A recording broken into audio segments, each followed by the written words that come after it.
ಆತ್ಮೀಯ H16 news ಅರ್ಥಾತ್ ಹೇ ಸೀತಾರಾಮ್ಗೆ ಸ್ವಾಗತ. ನಾನು ನಿಮ್ಮವ MI ಅಥವಾ ಮಲ್ಲಪ್ಪ ಜೋತವರ. ಆತ್ಮೀಯರೇ, DKC CM ಆಗುವುದು ತುರ್ತು ಕಷ್ಟ, ಅಸಾಧ್ಯ ಅಂದರೂ ಅಡ್ಡಿ ಇಲ್ಲ. ಹಾಗಾದರೆ ಏನು ಮಾಡ್ತಾರೆ ಮುಂದೆ?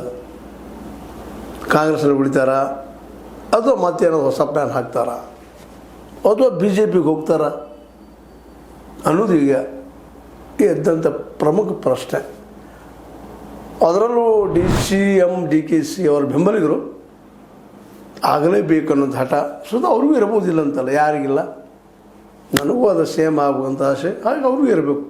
ಅದು ಅವರಲ್ಲೇ ಆ ವ್ಯಕ್ತಿತ್ವ ಅದ. ಆದರೆ ಈಗಿನ ಮಟ್ಟಿಗೆ ಮಾತ್ರ ಸಿದ್ದರಾಮಯ್ಯರ ತಕಡಿ ಹೆಚ್ಚು ತೂಗಲಿಕ್ಕತ್ತದ. ಇದರಿಂದಾಗಿ ಸಹಜವಾಗಿ ಸಿದ್ದರಾಮಯ್ಯರಂತೂ ಈಗ ಎಲ್ಲ ರೀತಿಯಿಂದಲೂ ತಮ್ಮ ಡಾಮ ಪೇಚ್ಗಳು ಹಾಕ್ಕೊಂಡಿದ್ದಾರೆ, ಹಾಕಿಬಿಟ್ಟಿದ್ದಾರೆ. ಒಂದನೇದ್ದು ರಾಹುಲ್ ಗಾಂಧಿಯವರು ಹೇಳಿ, ಎರಡನೇದ್ದು ಒಂದೆರಡು ಬದಲಾಯಿಸೋದಿದ್ರೆ ದಲಿತ ಸೇಮನ ಮಾಡಿರಿ, ಇವೆಲ್ಲರೂ ದಾಳಗಳು ಹಾಕ್ತಾಯಿದ್ದಾರೆ. ದಾಳಗಳು ಏನಪ್ಪ, ಎರಡೂ ಅಷ್ಟು ಸುಲಭದ ಕೆಲಸ ಅಲ್ಲ. ಮೊನ್ನೆದು ರಾಹುಲ್ ಗಾಂಧಿಯವರು ಹೇಳಿದ್ರಪ್ಪ ಅಂದ್ರೆ ಅದನ್ನು ತೊಗೊಂಡು ರಾಷ್ಟ್ರ ಮಟ್ಟದರೆ ಸ್ವಂತ ಪಕ್ಷ ಕಟ್ಟೋದಕ್ಕೆ ತಯಾರು ನಡೆದ ಅಂತೇಳಿ ಸುದ್ದಿಗಳಿದ್ದಾವೆ. ನೇಗಿಲು ಹೊತ್ತ ರೈತ ಅಂತ ಕೆಲವೊಂದು ಪಬ್ಲಿಷ್ ಆಗ್ತಾ ಇದ್ದಾವೆ. ಅದ್ರ ಜೊತೆ ಸಿದ್ದರಾಮೋತ್ಸವ ನಡೀತಾ ಇದೆ.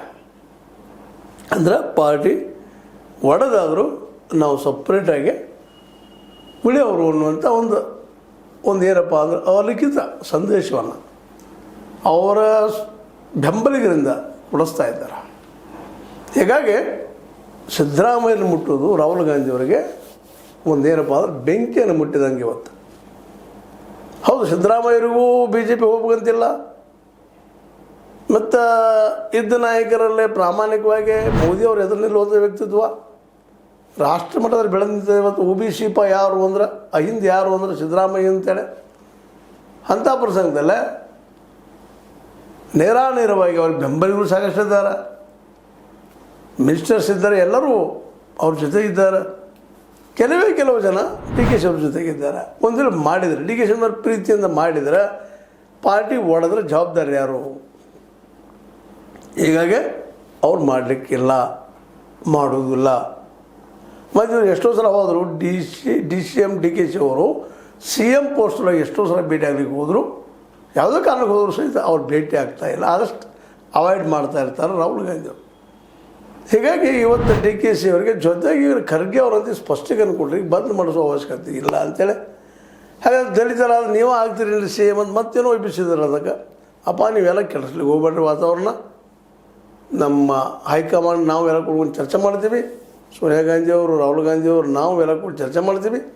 ಮತ್ತು ಈಗಂತೂ ಬದಲಾಯಿಸುವಂಥ ಮಾತಿಲ್ಲ ಅನ್ನುವಂಥ ಮಾತನ್ನು ಸ್ಪಷ್ಟವಾಗಿ ಹೇಳಿದ್ದಾರೆ. ಯಾಕಂದರೆ ಈ ಸಂದರ್ಭದಲ್ಲೇ ಇನ್ನೇನು ಭಾಳ ದಿನ ಇಲ್ಲ, ಇನ್ನು 2 ವರ್ಷ 2027ರಲ್ಲಿ ಕರ್ನಾಟಕವನ್ನು ಗೆಲ್ಲಬೇಕಾಗಿದೆ. ಸ್ವತಂತ್ರವಾದ ಮೀಡಿಯಾಗೆ ಬೇಕಾಗಿರುವುದು ಸ್ವತಂತ್ರ ಧ್ವನಿ.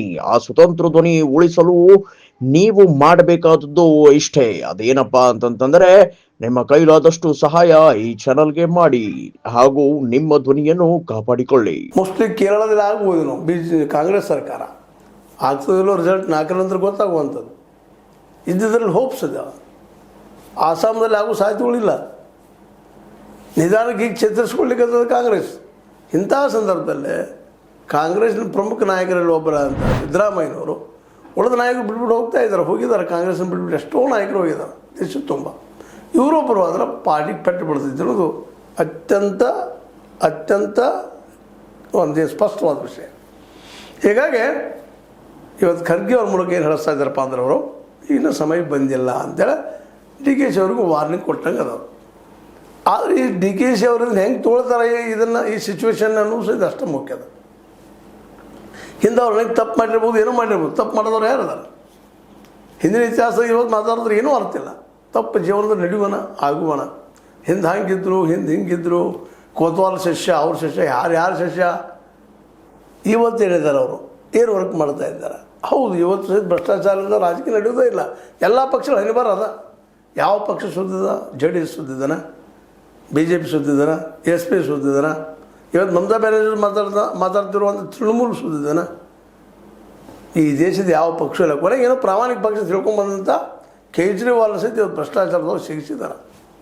ಇನ್ನೂ ಕ್ಲಿಯರ್ ಆಗಿಲ್ಲ ಅವರು. ತಾವು ಹೇಳ್ಕೊಬೋದು, ನಾನು ಇಮಾನ್ದಾರ್ ಪ್ರಾಮಾಣಿಕದವ್ರು ಹೇಳ್ಕೊಂಡ್ರಲ್ಲ, ಹಂಗೆ ವರ್ತನೆ ಇರಬೇಕಾಗ್ತದೆ.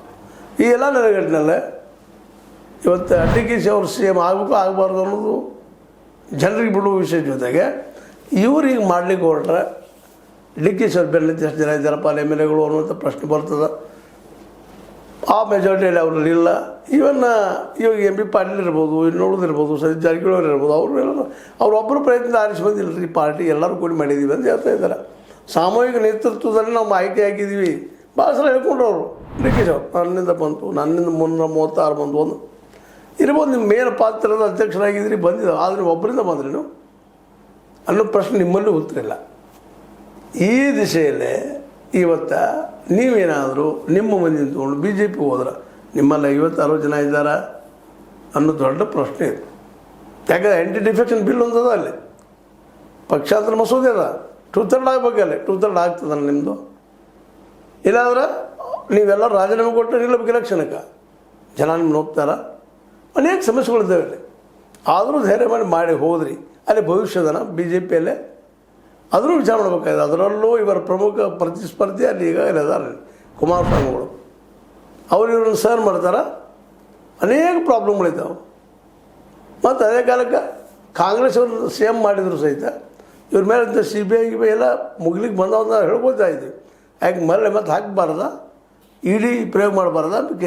ಕೇಂದ್ರದವರು ಎಂಥ ಆಮ್ ಆದ್ಮಿ 7 ಸದಸ್ಯರು ಸಂಸದರನ್ನೆಲ್ಲರೂ ಆ್ಯಂಟಿ ಡಿಫೆಕ್ಷನ್ದಾಗ ಬರ್ತದೆ ಅಂತ ತಿಳ್ಕೊಂಡು ಏನೋ ಇವಾಗ ಗುದ್ದೆ ಹೇಳಿದ್ರು ಸಹಿತ ಅವ್ರನ್ನೆಲ್ಲ ತೊಗೊಂಡು ಈಗ ಅವ್ರೀಗ BJP ಸದಸ್ಯರಾಗಿಬಿಟ್ರು. ಖಡ್ಡ ಎಲ್ಲರೂ ಯಾರು ಚಡ್ಡ ಅಂದ್ಬಿಡ್ತಾರೆ, ಸಾರಿ ಚಡ್ಡ ಅಂತವರೆಲ್ಲ ಹೋದ್ರು ಫ್ರೆಂಡ್ಸ್ ಎಲ್ಲ.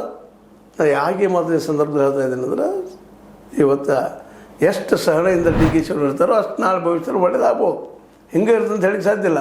ಯೋಗ್ಯರಿದ್ದಾರೆ ಸೇಮ್ ಆಗೋದಕ್ಕೆ, ಅವರು ಯೋಗ್ಯರಿದ್ದಾರೆ, ಇನ್ನುಳಿದವರು ಇದ್ದಾರೆ. ಅವರು ಸ್ಪರ್ಧೆ ಮಾಡೋದು ಸೇಮ್ ಪೋಸ್ಟ್ ಸಲುವಾಗಿ ಏನು ತಪ್ಪಿಲ್ಲ ಮಾಡಲಿ. ಈಗ ಮಾತ್ರ ಇಲ್ಲ. ಯಾಕಂದ್ರೆ ಸಿದ್ದರಾಮಯ್ಯನವರನ್ನು ಬದಿಗೆ ಸರಿಸಿ ಅವ್ರನ್ನ ತೆಗೆದುಹಾಕಿ ನಿಮ್ಮನ್ನು CM ಮಾಡ್ತಾರಪ್ಪ ಕಾಂಗ್ರೆಸ್ಸಿಗರಂದ್ರೆ ಅವರು ಅದನ್ನು ಮಾಡಲಿಕ್ಕೆ ಸಾಧ್ಯ ಇಲ್ಲ. ಕಾರಣ ಅದಾವೆ. ಯಾಕಂದ್ರೆ ಈಗ ಇಡೀ ದೇಶ ತುಂಬ ನಾವು OBC ನಾವು ಮಾಡೋ ಪ್ರಿಯರಪ್ಪ, ಅವ್ರ ಪರ ನಾನು ಹೋರಾಟ ಮಾಡೋರಪ್ಪ, SC ST ನಾನು ಹೋರಾಟ ಮಾಡೋವಪ್ಪ, ಮೈನಾರಿಟೀಸ್ ನಾನು ಹೋರಾಟ ಮಾಡೋವಪ್ಪ ಅನ್ನೋನು ಅಂತ ಒಂದು ಏನಂತಾರೆ ಪ್ರೊಜೆಕ್ಟ್ ಮಾಡ್ತಾ ಇದ್ದಾರೆ ರಾಹುಲ್ ಗಾಂಧಿ ಅವರು. ಈ ಸಂದರ್ಭದಾಗ OBCಯ ಮುಖ, ಅಹಿಂದದ ಮುಖ ಸಿದ್ದರಾಮಯ್ಯರನ್ನ ಪಕ್ಷದ ಕಿತ್ತಾಕೆ ಇವ್ರನ್ನ CM ಮಾಡ್ತಾರಾ? ಅದು ಇವ್ರು ಮಾಡ್ಲಿಕ್ಕೆ ಸಾಧ್ಯ ಅದನ್ನು ಸ್ವತಃ ಇದನ್ನು DK ಅವರು ಯೋಚನೆ ಮಾಡುವಂಥದ್ದು. ಮತ್ತು ಇನ್ನೂ ಅದ ವಯಸ್ಸು, ಈಗ ಒಳ್ಳೆ ಪೋಸ್ಟ್ನಲ್ಲಿದ್ದಾರೆ. ಮತ್ತು BJPಲಿ ಹೋದ್ರೂ 2/3 ಅಥವಾ ಈಗ ಎಷ್ಟು ನೋಡ್ರಿ, 60 ಬರ್ತಾರೆ, 70 ಬರ್ತಾರೆ, ಎಷ್ಟಾಗ್ತದೆ ಸರ್ಕಾರ ರಚನೆಗೆ? ಅದೆಲ್ಲ 2/3 ಇದ್ದಾಗ ಮಾತ್ರ ಪಕ್ಷಾಂತರ ಮಾಡಲಿಕ್ಕೆ ಸಾಧ್ಯದ.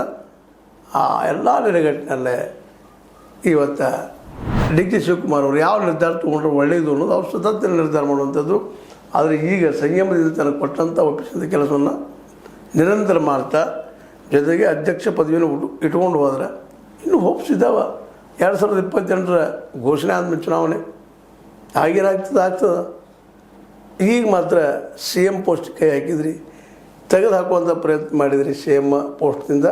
ನಿಶ್ಚಿತವಾಗಿಯೂ ಈಗಾಗಲೇ ಪಾರ್ಟಿ ಜರ್ಜರಿತದೆ. ಕಾಂಗ್ರೆಸ್ ಈಗೇನೋ ಮೇಲೆ ಹಿಡಿಕತ್ತದ. ಪಾರ್ಟಿ ಹೊಡೆಯುವಂಥ ಎಲ್ಲ ಸಾಧ್ಯತೆಗಳಿದ್ದಾವೆ. ಸ್ವತಃ BJP ಇದು ಕಾಂಗ್ರೆಸ್ನ ಕಡಿದವ್ರು ನಾವು ಅಂತ ಹೇಳ್ಕೊಳ್ಳುವಂಥ ನಮ್ಮ DK ಅವರು ಯಾವ ರೀತಿಯಾಗಿ ಇದನ್ನು ಎದುರಿಸ್ತಾರೆ ಅನ್ನೋದು ಇವತ್ತು ಕುತೂಹಲ. ನೋಡೋಣ ಏನಾಗ್ತದೆ. ಆದರೆ DK ಅವರು ಎಷ್ಟು ಸಂಯಮದಿಂದ ವರ್ತಿಸ್ತಾರೋ ಅವ್ರ ಭವಿಷ್ಯ ಅಷ್ಟು ಉತ್ತಮ ಆಗಬಹುದು ಅನ್ನೋದು ಇವತ್ತಿನ ಲೆಕ್ಕಾಚಾರ. ಮತ್ತು ನಾಳೆ ನೋಡೋಣ ಅಂತ ಹೇಳ್ತಾ, ಇದು ನಿಮ್ಗೆ ಲೈಕ್ ಆಗಿರ್ಬೋದು. ಲೈಕ್ ಮಾಡಿ, ಶೇರ್ ಮಾಡಿ, ಕಮೆಂಟ್ ಮಾಡಿ, ಸಬ್ಸ್ಕ್ರೈಬ್ ಮಾಡಿ. S60 ನ್ಯೂಸ್ ಅರ್ಥ ಚಿತ್ರಗಳು ಸತ್ಯದ ಕೈಗಳಲ್ಲಿ ವಂದನೆಗಳು. ಆತ್ಮೀಯ ಸಾರ್ವಜನಿಕರಲ್ಲಿ H16 ಅರ್ಥಾತ್ ಸೀತಾರಾಮದಿಂದ ಒಂದು ಮನವಿ. ಈ ಸಂಸ್ಥೆ ಭ್ರಷ್ಟಾಚಾರ, ಅನ್ಯಾಯ, ಅತ್ಯಾಚಾರಗಳಿಂದ ನೊಂದವರ ವೇದಿಕೆ.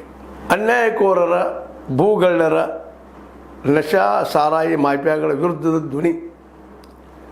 ರೈತರ, ಕೂಲಿಕಾರ, ಕಾರ್ಮಿಕರ, ಬಿದ್ದ ಸಮುದಾಯ ಜನರ ಧ್ವನಿ. ಬೆಂಬಲವಾಗಿ ನಿಂತು ತನುಮನ ಧನದ ಸಹಾಯಕ್ಕೆ ಸಾರ್ವಜನಿಕರಲ್ಲಿ ಕೋರಿಕೆ.